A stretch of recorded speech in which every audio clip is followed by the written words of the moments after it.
बोले सदगुरु साईनाथ महाराज की जय। गुरु ब्रह्मा गुरु विष्णु गुरुदेव महेश्वर गुरु साक्षात परब्रह्म तस्मै श्री गुरु नमः। ध्यान मौलम गुरुमूर्ति पूजा मौलम गुरुपदम मंत्र मौलम गुरु वाक्यम मोक्ष मौलम गुरु कृपा। बड़े सदगुरु साईनाथ महाराज की जय। आप लोग शांति बनाए। साई चरित्र के माध्यम से साई चरित्र का 11वां अध्याय का कुछ अंश हम प्रस्तुत करेंगे आप लोग के समझ। और देखिए साईं बाबा क्या करते हैं। 11वां अध्याय में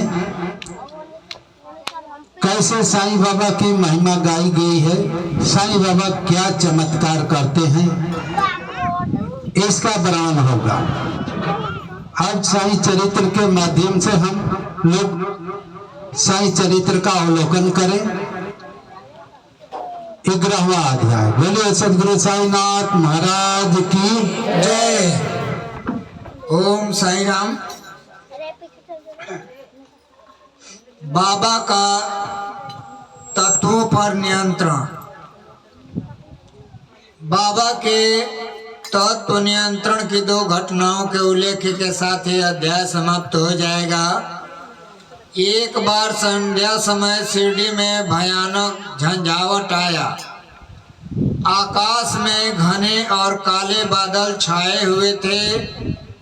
पवन झकोर रहा था, बादल गरज रहे थे और बिजली चमक रही थी। मूसलाधार वर्षा प्रारंभ हो गई। जहां देखो वहां जल ही जल दृष्टिगोचर होने लगा। देखिए अभी आप लोग सुने हैं ना, सीधी ग्राम जहां साईं बाबा जिस ग्राम में ये रहते थे, छोटा सा ग्राम था साईं बाबा। आज वहां देखेंगे कि दिल्ली बंबई जैसा शहर बन गया, इतना बड़ा साईं बाबा की कृपा से। साईं बाबा एक छोटे ग्राम में पहुंचे, उनकी कृपा से महान शहर बन गया है। उनकी कृपा से वहां लाखों भक्त डेली दर्शन करने को जाते हैं। जहां लाखों भक्त दर्शन करने जाएंगे तो इसी तरह से उस एरिया का प्रगति हो जाएगा, वहां का विकास होने लगेगा। तो साईं बाबा जिस ग्राम में रहते थे वो छोटा ग्राम था और उनका भक्त दिन पर दिन बढ़ने लगे, उनका चमत्कार होने लगा। भक्त चमत्कार नहीं करता है, थोड़ा बहुत भाई ईश्वर की कृपा, जो जितना ही गहनतम भक्ति करता है वो अपन आप ही अन्याय से ही चमत्कार होता है और जो कहता है वो हो जाता है। भक्ति की अच्छी स्थिति पर कोई भी पहुंच जाए तो चमत्कार अपने आप होने लगता है। अब बाबा तो भक्ति की स्थिति पर क्या थे, वो तो भक्ति के अंतिम स्थिति पर पहुंचकर सबको मुक्ति देने की स्थिति के पुरुष थे। जिस पर हाथ रख दे उसकी मुक्ति हो जाए, जिसको कह दे कि भाई जाओ तुझे बंधन से मैं छुटकारा देता हूं, ऐसे महापुरुष थे कि उनकी वाणी ब्रह्मा विष्णु महेश कोई नहीं काट सकता था। और ऐसा ही वाणी बाबा का है कि भाई बाबा आगे चलकर कहेंगे कि भाई बारिश रुक जाओ तो बारिश रुक जाएगी। आगे चलेंगे कहेंगे। साईं चरित्र से आप लोग इस ज्ञान का अवलोकन करें। सब पशु पक्षी और शिरडीवासी अधिक भयभीत होकर मस्जिद में एकत्रित हुए।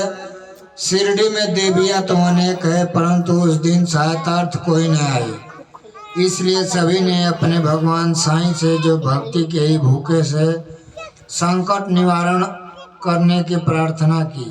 बाबा को दया आ गई, वो बाहर निकल आए और मस्जिद के समीप खड़े होकर उन्होंने बादलों की ओर दृष्टिगोचर कर गरजते हुए शब्दों में कहा कि बस शांत हो जाओ। देखिए, इतना जोर से बारिश और आंधी तूफान आ गया उस ग्राम में जहां साईं बाबा रहते थे। तो वहां पर देवियां तो बहुत से देवियों का मंदिर था, देवताओं का मंदिर था। वहां पर ऐसा नहीं था कि भाई देवी देवताओं का मंदिर नहीं था, लेकिन सबसे प्रार्थना किए, कोई भी उनके की बात को नहीं। इतना तूफान भारी आया कि पक्षी पेड़ पौधे घर द्वार सब ढहने लगा। सब परेशान हो गए कि भाई इस भारी तूफान से कौन मुझे बचाएगा। सब देवी देवता का प्रार्थना किए, लेकिन कोई भी सहायतार्थ देवी देवता नहीं आए। सब परेशान होकर कहा जाते हैं साईं भगवान के पास, साईं बाबा के पास। समझ रही हैं? भाई देवी देवता तो मदद नहीं किए, तो भाई बाबा के पास सब भक्त विश्वास लेकर गए कि बाबा इस आफत में आप ही बचा सकते हैं हम लोगों को। ऐसा ये तूफान और बारिश होता रहेगा तो हम लोग कंगाल हो जाएंगे, सारा घर द्वार समाप्त हो जाएगा। पहले जमाना में उतना आदमी के पास थोड़े बिल्डिंग थी बड़ी बड़ी और पक्का की मकानी थी। पहले तो भाई माड़ी खपड़ेला था और मड़ई टाटी था। जो बड़ा धनवान था तो उसका खपड़ेला था, यही न था। तो सबने सहतार्थ बाबा के पास पहुंचे और बाबा के चरणों पर गिरे और निवेदन किए कि बाबा हम लोग को बचा लो, ये सब कुछ बह जाएगा, फल सब कुछ खत्म हो जाएगा, घर द्वार तो हम क्या करेंगे। बाबा को दया आ गई, समझ लीजिए। अब भक्तों की भक्ति देखकर प्रसन्न होकर बाबा के अंदर दया आ गई। हम भी, आप लोग भी बाबा के समझ आती हैं और बाबा से अपना अर्ज आंसू पूर्वक कहती है निवेदनात्मक भाव से, तो बाबा आपकी अर्जी जरूर सुनेगी। उसी तरह से भक्त निराश होकर बाबा के चरणों में गिरकर अपनी अर्जी लगाई और बाबा को दया आ गई और बाबा मस्जिद से बाहर निकले और आकाश की ओर बोलते हैं, क्या कहते हैं? बस शांत हो जाओ। आगे चलकर मिलेगा कि बारिश का जोर शांत कुछ मिनटों में शांत हो गया। अब देखिए बाबा की आज्ञा हवा पानी सब आज्ञा मानता है। बाबा की आज्ञा हवा तूफान भी इनकी आज्ञा का पालन करता है। आगे चलो। कुछ समय के बाद ही वर्षा का जोर कम हो गया और पवन मंद पड़ गई तथा आंधी भी शांत हो गई। आकाश में चंद्रदेव उदित हो गए। तब सब लोग अति प्रसन्न होकर अपने अपने घर को लौट आए। देखिए थोड़े ही समय में आंधी समाप्त हो गई। बादल इनका कहना मानता है, हवा इनका कहना मानता है। जो महापुरुष होते हैं धरती पर, उनकी वाणी जो निकल जाए उसका आज्ञा होता है। जो कह दे वो हो जाता है। बाबा उस समय जो कह देते थे वो हो जाता था। बाबा की वाणी ब्रह्म वाक्य था। तो बाबा को भक्त अपना जो है भगवान मानता है। समझ रही हैं आप लोग? कौन हमारे लिए भगवान है? जो हमारी रक्षा करे, है कि नहीं? हमारी रक्षा नहीं करता है तो हमारा भगवान है नहीं ना है। और भगवान को सिर्फ भक्त पहचानता है, दूसरा व्यक्ति नहीं पहचानता है। कौन व्यक्ति पहचानता है?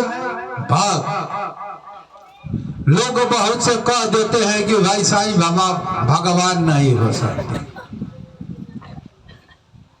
ऐसे कह देते हैं। मीडिया पर बहुत से धर्म गुरु हैं जो साईं बाबा को कहते हैं कि भगवान नहीं है। ये भगवान की बाणी नहीं है तो किसकी बाणी? है जब हमारे अंदर हम धर्म गुरु एक नाम का हूं, हमारे अंदर भक्ति नहीं है तो हम पहचानेंगे भगवान को? पहचान सकते हैं नहीं। है दुर्योधन के पास कौन गया था? कृष्ण गए थे, लेकिन बीच में पितामह को कृष्ण भगवान दिखते थे, विदुर को भगवान दिखते थे, द्रोणाचार्य को भगवान दिखते थे, लेकिन दुर्योधन को दुश्मन दिखते थे कृष्ण। तो इसी तरह से आज भी है बहुत से धर्म गुरु कि साईं बाबा उनको भगवान नहीं दिखते हैं। आज साईं बाबा के भक्तों के लिए तो भाई साईं बाबा भगवान है। हो गए। बोलिए सदगुरु साईनाथ भगवान की जय।